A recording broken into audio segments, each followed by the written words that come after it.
pirámide escalonada de Zoser en Saqqara, las primeras sepulturas predinásticas antes del 3100 a.C., unos rudimentarios fosos excavados en la arena a modo de criptas y cubiertos con losas de piedra. Esa práctica evolucionó en la construcción, es decir que ahora era un edificio sobre la cripta, eran paredes de ladrillo. En ellas se agregaban las pertenencias del muerto y alguna escultura de él. Eran pirámides con base rectangular. En estas tumbas era frecuente agrupar a los miembros de la familia para mantener la unión física de la vida terrenal. Un perdurable cambio radical en la arquitectura egipcia, la cual fue protagonizada por el faraón Zoser y su arquitecto primer ministro Imhotep. Su gran innovación fue sustituir el ladrillo por la piedra, logrando unos acabados que la lograban parecer similar a ella. Otro de sus grandes cambios fue el invento de la pirámide. La pirámide de Sacer era tan grande que se construyeron varias puertas falsas para evitar la violación. Las columnas adosadas de este edificio tienen capiteles lotiformes, simbólicos a lo que era el Alto Egipto, y papiriformes típicos del Bajo Egipto, que ambos eran gobernados por Zoser. Zoser tomó la decisión de ampliar la base de su pirámide, ya que en ella se iban a agrupar a varios miembros de su familia. La pirámide escalonada se alza sobre la mastaba de la primera planta, cuyas interioridades alojan a la tumba subterránea. Después de él haber realizado tantos cambios, el resultado final fue una monumental pirámide escalonada revestida de finas losas. En ese tiempo era algo controversial la decisión de Zoser de llevar ese cambio sin precedentes, pero lo más raro aún era el diseño del arquitecto Imhotep. Lo más interesante de todo esto fue cómo los faraones fueron adoptando este diseño, creando modificaciones con las pirámides, las que iban a ser sus tumbas.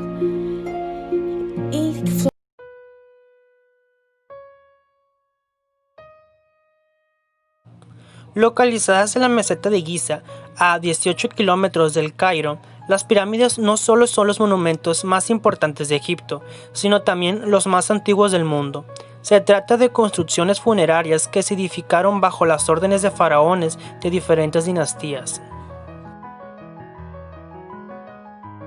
Desde que fueron creadas hace más de 4000 años, las pirámides de Egipto han sido los más portentosos y emblemáticos monumentos de la civilización egipcia, así como la maravilla más antigua y única que aún se conserva.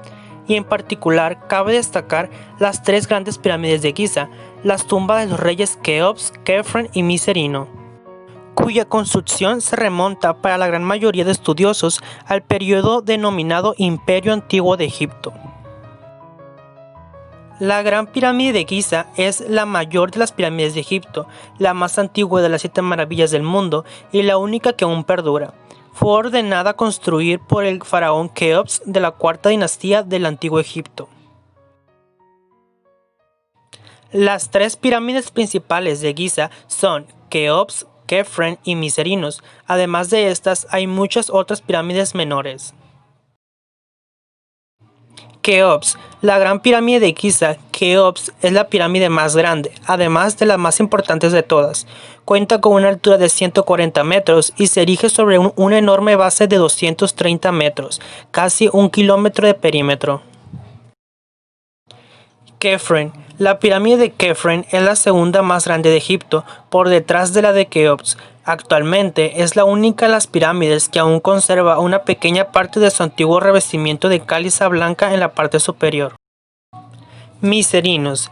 La pirámide de Miserinos es la menor del conjunto, pero no por ello menos interesante. Cuenta con una altura de 66 metros y su base tiene algo más de 100 metros de lado.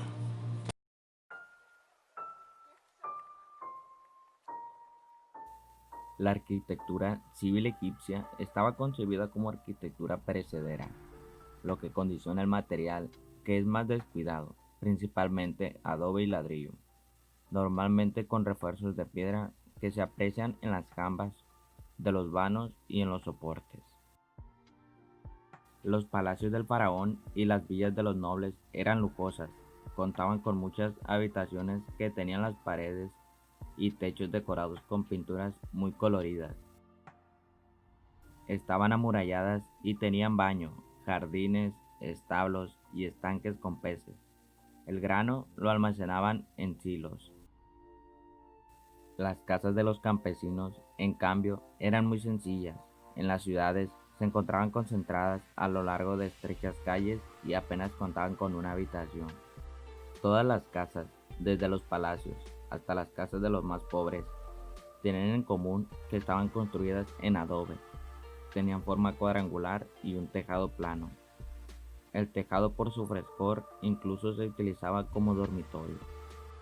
Por lo tanto, para protegerse del caluroso clima, las casas egipcias tenían normalmente una única entrada y como ventanas pequeñas, aberturas que ayudaban a ventilarlas. En este tipo de casas se han encontrado restos de cuartos de baño y estaban decoradas en su interior con relieves y sobre todo con pinturas muy coloristas. En todo caso, todos los tipos de casas eran muy cerradas para liberarse de las inclemencias del clima y solo tenían pequeñas aberturas para ventilar. O en el caso de las casas suntuosas, patios, terminan en forma plana y muchas tenían terrazas. Se han mantenido así casi hasta nuestros días.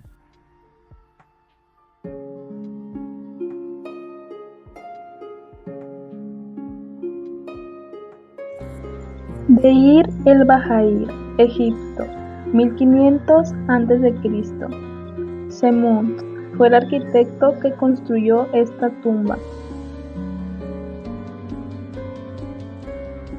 Tumba de la reina Hatshepsut. Este notable conjunto religioso funerario está empotrado en la base del farallón occidental del Nilo.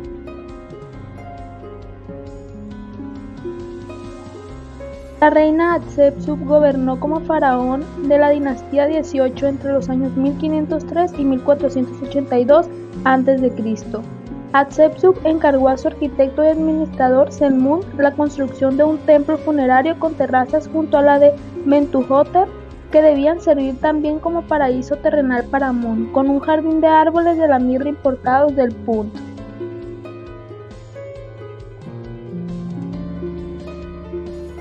Como rasgo característico más importante de este templo hay que destacar el modo como Senmut adaptó la construcción al medio natural, integrando las terrazas en los escalonamientos naturales del terreno, mientras que las líneas marcadas por las columnatas evocan la verticalidad de las cavidades producidas por la erosión de la cara de la montaña, consiguiendo una admirable fusión visual entre montaña y templo. Esta imagen es la representación del templo real sin ninguna deterioración.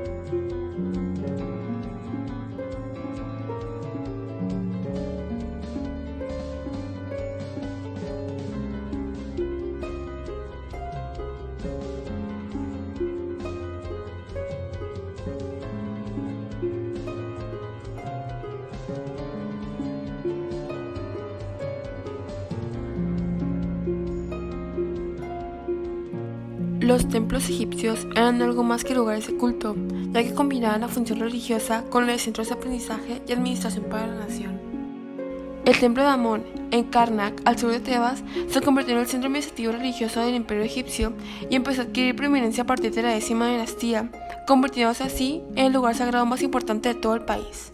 Debido a la prosperidad tebana, basada en botines de guerra y en el comercio de un imperio egipcio en plena expansión, los sucesivos faraones fueron ampliando los templos de Amón en Karnak y de Luxor. El templo de Luxor estaba dispuesto aproximadamente en paralelo a la orilla del río Nilo, mientras que el eje del Karnak apuntaba al este, concretamente hacia el lugar de donde sale el sol a mediados del invierno. Muchos de los templos fueron construidos según un eje perpendicular al río para que así el sacerdote que ejercía los ritos de ablución a la imagen de Amón-Ra estuviera de cara al sol naciente. Dado que el templo de Amón adquirió una complejidad excesiva debido a las diferentes ampliaciones, el templo de Khonsu, construido por Ramsés III hacia 1170 a.C., resulta mucho más ilustrativo sobre los componentes básicos del templo del Imperio Nuevo por sus menores dimensiones. La aproximación se realizaba por una avenida jalonada de esfinges que conducía a un periodo de entrada, una sólida muralla de paramentos inclinados perforada por una estrecha puerta de entrada. El pilono se coronaba por una jola egipcia y tenía ranuras en el paramento inclinado que servían para sujetar los mástiles sobre los que ondeaban esternantes de brillantes colores.